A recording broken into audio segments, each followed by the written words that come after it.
എല്ലാവർക്കും നമസ്കാരം. പുതിയൊരു ക്ലാസ്സിലേക്ക് എല്ലാവർക്കും സ്വാഗതം. ഇന്ന് നമ്മൾ ഈ ക്ലാസ്സിൽ ഡിസ്കസ് ചെയ്യുന്നത് നീതി ആയോഗിനെ പറ്റിയാണ്. നമുക്കറിയാം, നമ്മളുടെ കേരള പബ്ലിക് സർവീസ് കമ്മീഷന്റെ പരീക്ഷകളിലെ സ്ഥിരം ഇടം പിടിക്കുന്ന എക്കണോമിക്സിൽ നിന്നൊരു ഭാഗം നീതി ആയോഗാണ്.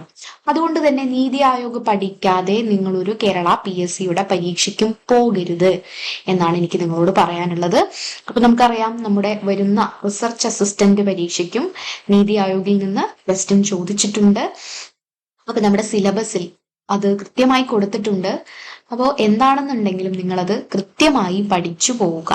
അപ്പൊ നമുക്ക് നീതി ആയോഗിന്റെ വളരെ ഇമ്പോർട്ടന്റ് ആയിട്ടുള്ള പരീക്ഷയ്ക്ക് ചോദിക്കാവുന്ന വളരെ ബേസിക് ആയിട്ടുള്ള കുറച്ച് കാര്യങ്ങളാണ് നമ്മൾ ഇന്ന് ഈ വീഡിയോയിൽ ഡിസ്കസ് ചെയ്യുന്നത്. അപ്പോൾ എക്സാമിന്റെ നോട്ടിഫിക്കേഷൻ നമുക്കറിയാം 2025 അവസാനത്തോടുകൂടി റിസർച്ച് ഓഫീസറിന്റെ നോട്ടിഫിക്കേഷൻ വരും. അതിനു മുന്നേ തന്നെ നമുക്ക് സിലബസിലുള്ള കാര്യങ്ങൾ പഠിച്ചു തുടങ്ങാം. സിലബസ് വലിയ കാര്യമായിട്ട് മാറ്റമൊന്നും ഉണ്ടാവില്ല. അപ്പൊ നമുക്ക് പഠിച്ചു തുടങ്ങാം. നീതി ആയോഗിന്റെ ക്ലാസ് നമുക്ക് സ്റ്റാർട്ട് ചെയ്യാം. ഓക്കെ, അപ്പൊ എന്താണ് നീതി ആയോഗ്?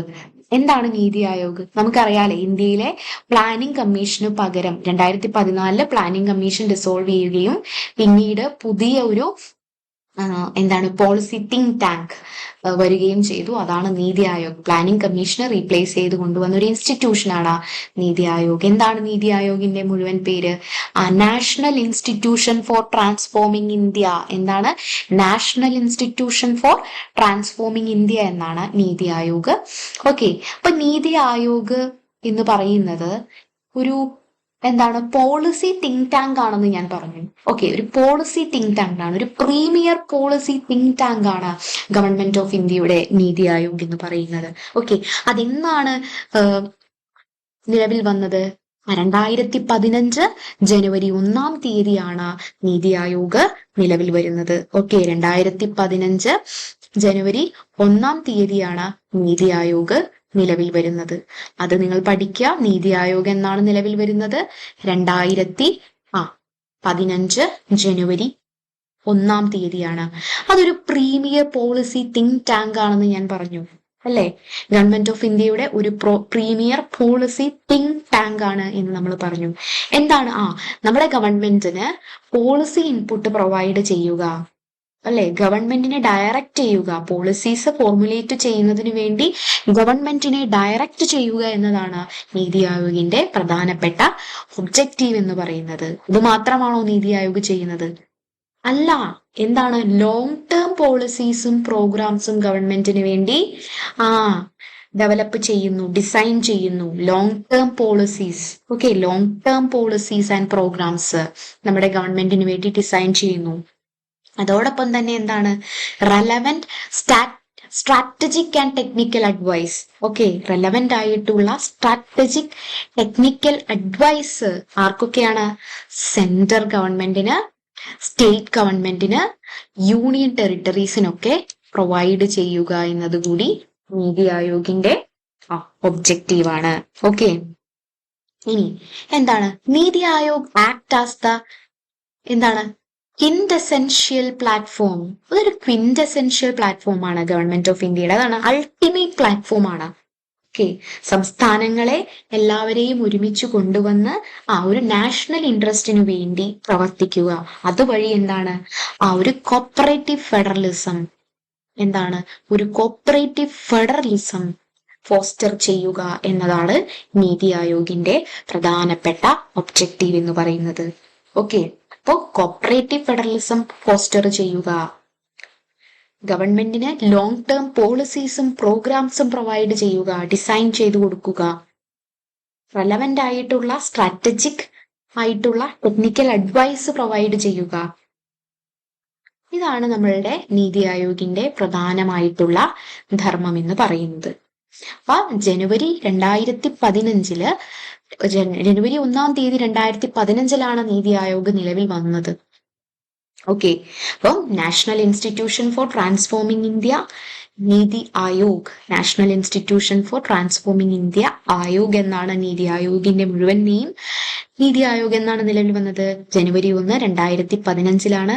അതൊരു പ്രീമിയർ പോളിസി തിങ്ക് ടാങ്ക് ആണ്. അതിന്റെ ലക്ഷ്യം എന്ന് പറയുന്നത് ഫോസ്റ്റർ എന്താണ് cooperative federalism.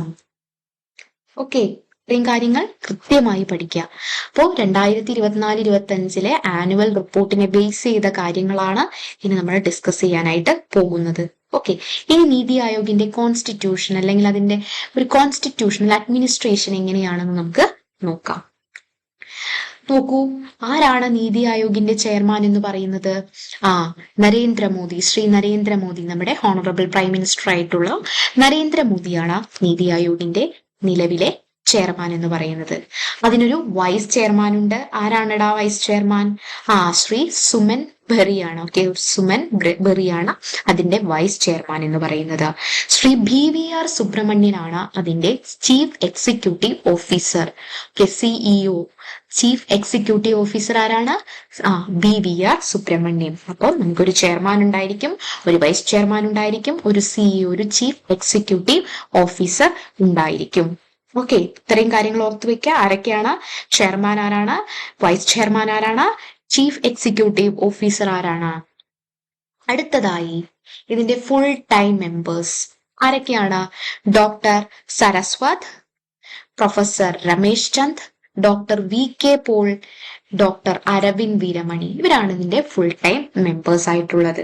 Okay, VK Saraswat, professor Ramesh Chand, doctor VK Paul, Vinod K Paul and Arvind Veeramani. ഇവരാണ് പ്രധാനമായിട്ടുള്ള ഫുൾ ടൈം മെമ്പേഴ്സ്. ഇനി നീതി ആയോഗിന്റെ എക്സ് ഒഫീഷ്യോ മെമ്പേഴ്സ് ആരാണ്? നമ്മുടെ 4 മിനിസ്റ്റേഴ്സ് ആണ്. ഓക്കെ, സെൻട്രൽ മിനിസ്റ്റേഴ്സ് ആണ്, ക്യാബിനറ്റ് മിനിസ്റ്റേഴ്സ് ആണ് അതിന്റെ പ്രധാനപ്പെട്ട എക്സ് ഒഫീഷ്യോ മെമ്പേഴ്സ് ആയിട്ട് വരുന്നത്. Okay, Shri Rajnath Singh, honourable minister of defence. പിന്നെ ആരാണ്? Shri Amit Shah, Shri Shivraj Singh Chouhan and our prime minister, finance minister Nirmala Sitharaman. ഇവർ 4 പേരുമാണ് ഇതിന്റെ എക്സ് ഒഫീഷ്യോ മെമ്പേഴ്സ് ആയിട്ട് ഉള്ളത്. അതുപോലെ തന്നെ ഇവർക്ക് എന്തുണ്ട്? ഒരു സ്പെഷ്യൽ ഇൻവൈറ്റീസ് കൂടെ ഉണ്ട്. ഓക്കെ, സ്പെഷ്യൽ ഇൻവൈറ്റീസ് എപ്പോഴും ചോദിക്കാറില്ല, എങ്കിലും അത് ഒന്ന് നിങ്ങൾക്ക് കാണുന്നതിന് വേണ്ടി, നിങ്ങൾക്ക് പഠിക്കുന്നതിന് വേണ്ടി ഇവിടെ കൊടുത്തിട്ടുണ്ട്. അപ്പം ഇവരാണ് ഇതിന്റെ സ്പെഷ്യൽ ഇൻവൈറ്റീസ് എന്ന് പറയുന്നത്. ഓക്കെ, അപ്പൊ special invitees, ex officio members, full time members, പിന്നെന്താണ്?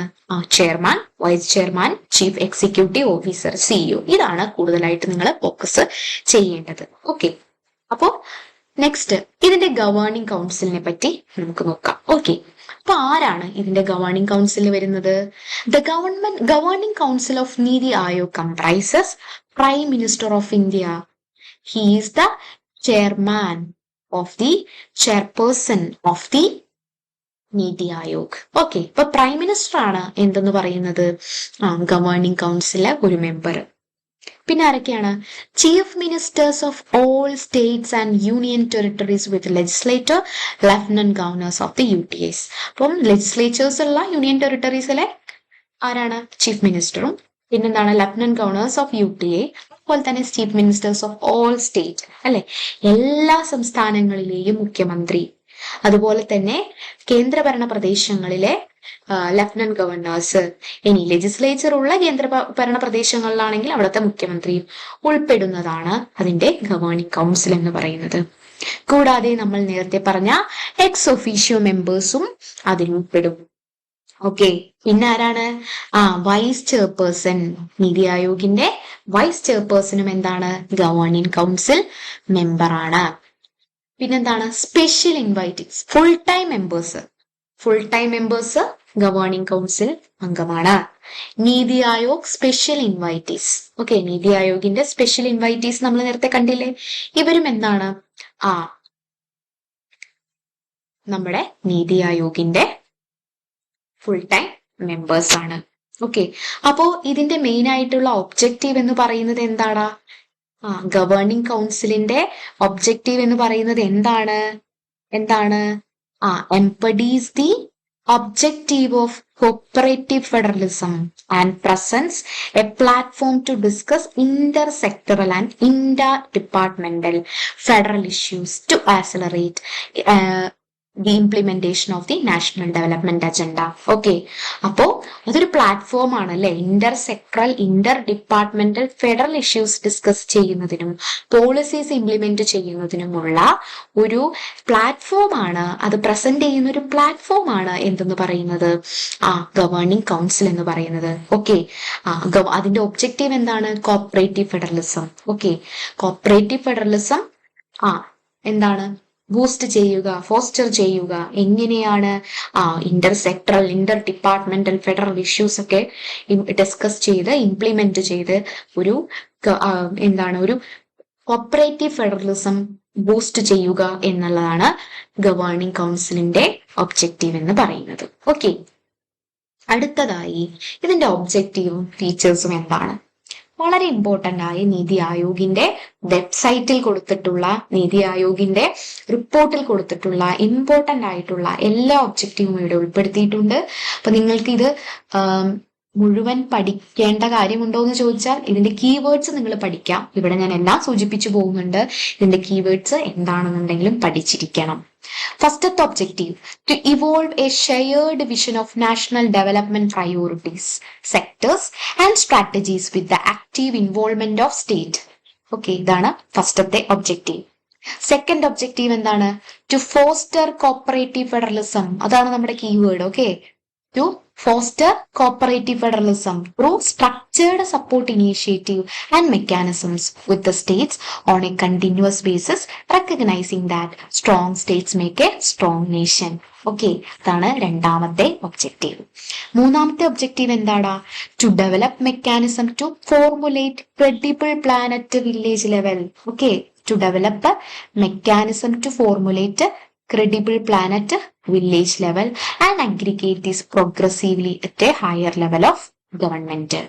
അടുത്തത്, to ensure in areas that are specifically referred to it that are the interest of national security are incorporated in economic strategy and policy. So ഇതാണ് 4 objective. അടുത്ത objective നോക്കാം. To pay special attention to the section of our society, അല്ലെ, നമ്മുടെ benefit ഒന്നും കിട്ടാത്ത risky ആയിട്ടുള്ള section of society, marginalised section of സൊസൈറ്റിക്ക് എന്താണ്? സ്പെഷ്യൽ അറ്റൻഷൻ കൊടുക്കുക. To pay special attention to the section of our society. To design a strategic and long term policy. Okay, ഇത് വളരെ ഇമ്പോർട്ടന്റ് ആണ്. ഇതുവരെ നിങ്ങൾ എന്താണെന്നെങ്കിലും പഠിക്കാം. Okay, to design strategic long term policies and development programme and initiative and monitor their progress and their efficacy. Okay, the lessons learned through monitoring and feedback will be used for making innovative improvements, including necessary mid-course corrections. അപ്പൊ ഇതിലെ മുഴുവനൊന്നും പഠിക്കേണ്ട കാര്യമില്ല, ഇതുവരെയെങ്കിലും നിങ്ങൾ പഠിച്ചിരിക്കണം. To provide advice and encourage partnership between the key stakeholders and national and international like-minded think tanks as well as educational and policy research institution. To create knowledge, innovation and entrepreneurial support system through a collaborative community of national and international experts, practitioners and other partners. അടുത്ത objective, to offer a platform for the resolution of intersectoral and interdepartmental issues in order to accelerate implementation to development national agenda.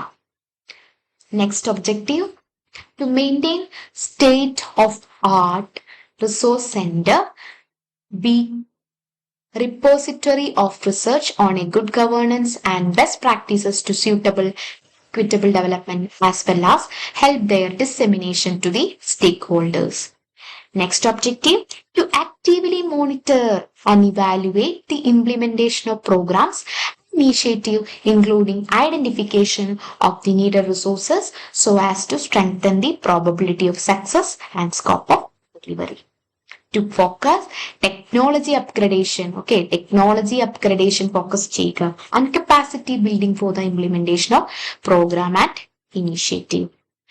Final and last objective, to undertake other activities as may be necessary in order to further the execution of the national development agenda and the objective mentioned above. അപ്പോൾ ഇതാണ് ഇതിന്റെ key objective അല്ലെങ്കിൽ features എന്ന് പറയുന്നത്. ഇത് നിങ്ങൾ എന്തായാലും പഠിച്ചിരിക്കണം. കാരണം ഇത് മുഴുവനായിട്ട് പഠിച്ചില്ലെങ്കിലും ആദ്യത്തെ 2 സെന്റൻസ് നിങ്ങൾ എന്തായാലും പഠിച്ചിരിക്കേണ്ടതാണ്. ഓക്കെ, അടുത്തതായി ഇതിന്റെ സ്പെഷ്യൽ മാൻഡേറ്റ് എന്താണ്? നീതി ആയോഗ് ഫോക്കസ് ചെയ്യുന്ന സ്പെഷ്യൽ മാൻഡേറ്റ് എന്താണ്? ഒന്നെന്താണ്? പ്രൊമോട്ടിംഗ് നോളേജ് ആൻഡ് ഇന്നോവേഷൻ അല്ലെ? നോളേജ് ആൻഡ് ഇന്നോവേഷൻ പ്രൊമോട്ട് ചെയ്യുക. മോണിറ്ററിംഗ് ആൻഡ് ഇവാലുവേഷൻ അല്ലെ? മോണിറ്റർ ചെയ്യുക, ഇവാലുവേറ്റ് ചെയ്യുക. പിന്നെന്താണ്? നീതി ഫോർ സ്റ്റേറ്റ്, അതായത് സ്റ്റേറ്റ്സിന് വേണ്ടിയിട്ടുള്ള പോളിസീസ്, ഇപ്പൊ ആസ്പിറേഷണൽ ഡിസ്ട്രിക്ട് പ്രോഗ്രാംസ് പോലുള്ള പോളിസീസ് പ്രോഗ്രാംസ് ഇംപ്ലിമെന്റ് ചെയ്യുക. ഇതിനു വേണ്ടിയിട്ട് in order to cooperative competitive federalism boost ചെയ്യുന്നതിന് വേണ്ടി. അതുപോലെ തന്നെ എന്താണ്? ഒരു ട്രാൻസ്ഫോർമേഷണൽ ചേഞ്ച് കൊണ്ടുവരിക. ഇതാണ് നീതി ആയോഗിന്റെ സ്പെഷ്യൽ മാൻഡേറ്റ്. ഇപ്പൊ ചിലപ്പോൾ പരീക്ഷയ്ക്ക് ചോദിക്കാം നീതി ആയോഗിന്റെ സ്പെഷ്യൽ മാൻഡേറ്റിൽ ഉൾപ്പെടാത്തത് ഏത്? ഓക്കെ, അപ്പോ ഈ 4 സ്പെഷ്യൽ മാൻഡേറ്റ് ഏതൊക്കെയാണെന്ന് നോക്കാം. Promoting knowledge and innovation, Niti for state, monitoring and evaluation, driving transformational change. Okay, അടുത്തത് ഇത് റിലേറ്റ് ചെയ്തിട്ടുള്ള കുറച്ച് MCQs ആണ്. ഓക്കെ, ഇതിലെ പ്രധാനപ്പെട്ട MCQs ആണ്. അപ്പൊ ഫസ്റ്റ് ക്വസ്റ്റ്യൻ ഇതാണ്. When was NITI Aayog was formed? എന്നാണ് നീതി ആയോഗ് ഫോം ചെയ്തത്? 1 ജനുവരി 2015 ആണ് അല്ലെ?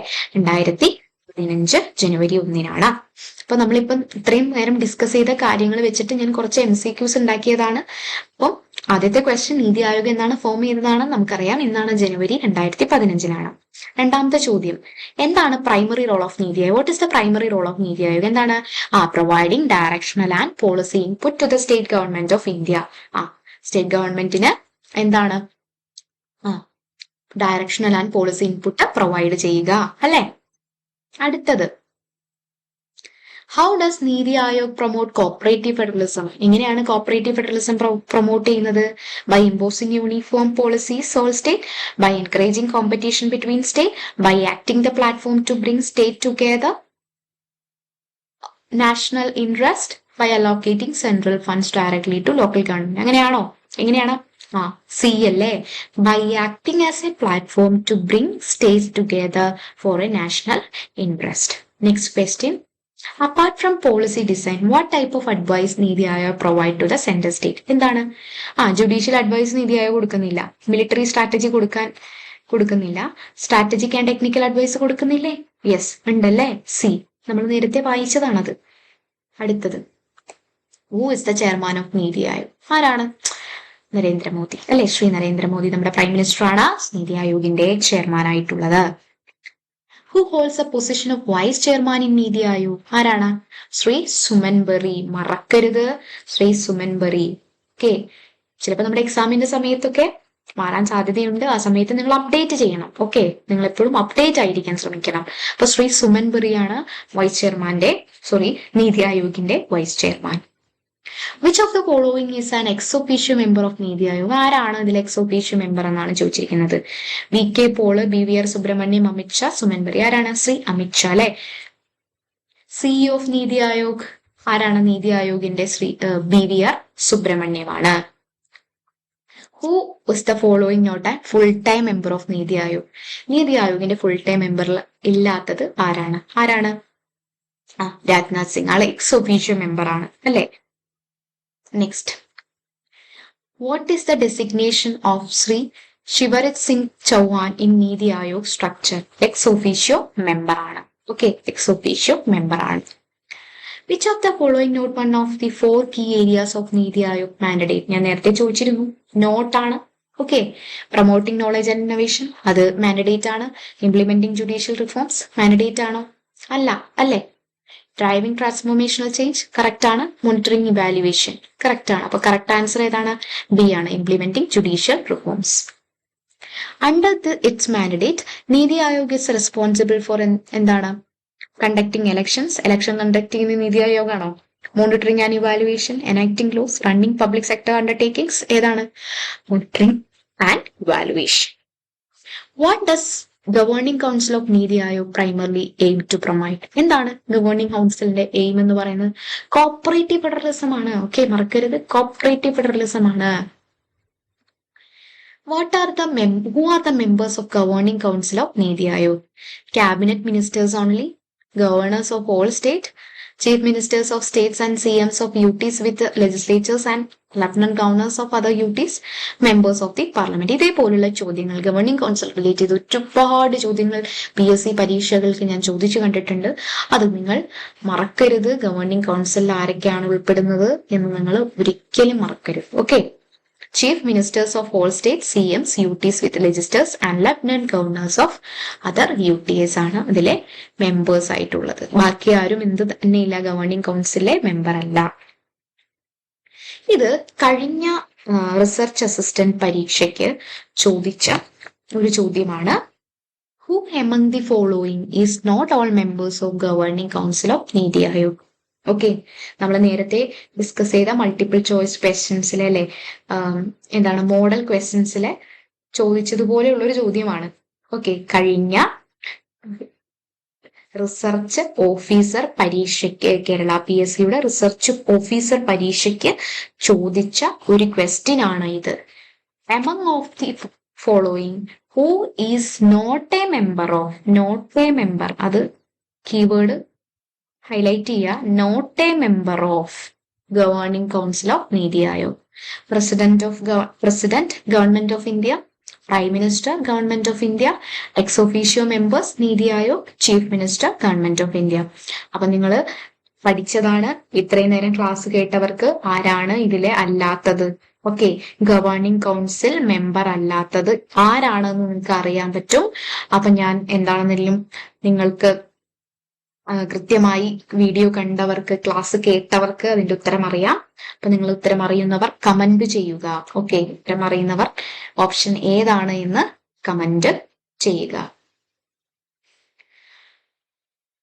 അപ്പോ ഇത്രയാണ് നമ്മളുടെ വളരെ സിമ്പിൾ ആയിട്ടുള്ള കുറച്ച് മൾട്ടിപ്പിൾ ചോയ്സ് ക്വസ്റ്റ്യൻസ് ആണ് നമ്മൾ ഡിസ്കസ് ചെയ്തത്. വളരെ ഇമ്പോർട്ടന്റ് ആയിട്ടുള്ള ഒരു ഭാഗമാണ് നീതി ആയോഗ് എന്ന് പറയുന്നത്. അപ്പോൾ നീതി ആയോഗിന്റെ ഒരുപാട് പ്രോഗ്രാംസ്, പോളിസീസ്, ഇൻഡെക്സുകളൊക്കെ നമുക്കിനി പഠിക്കേണ്ടതായിട്ടുണ്ട്. അപ്പോ വരുന്ന ക്ലാസ്സുകൾ നിങ്ങൾക്ക് ബെനിഫിഷ്യൽ ആകുമെന്ന് വിചാരിക്കുന്നു. അപ്പൊ നിങ്ങളുടെ കൂട്ടുകാർക്കും പരീക്ഷയ്ക്ക് വേണ്ടി പ്രിപ്പയർ ചെയ്യുന്ന എല്ലാവർക്കും വീഡിയോസ് ഒക്കെ ഷെയർ ചെയ്യുക. ഇപ്പൊ തന്നെ പഠിച്ച് പോവുക. അതാണ് വിജയത്തിലേക്ക് എത്താൻ മാർഗമില്ല, എളുപ്പ വഴികളില്ല. അതുകൊണ്ട് തന്നെ നമുക്ക് കിട്ടുന്ന സമയം കൂടുതൽ പഠിക്കുക. നോട്ടിഫിക്കേഷൻ വരുന്നത് വരെ കാത്തിരിക്കരുത്. അപ്പൊ അടുത്ത വീഡിയോ ആയിട്ട് കാണാം. പുതിയ പുതിയ വീഡിയോസ്, പുതിയ പുതിയ ക്ലാസ്സുകളുമായിട്ട് ഞാൻ വരും. അപ്പോ താങ്ക് യു ഫോർ വാച്ചിങ്.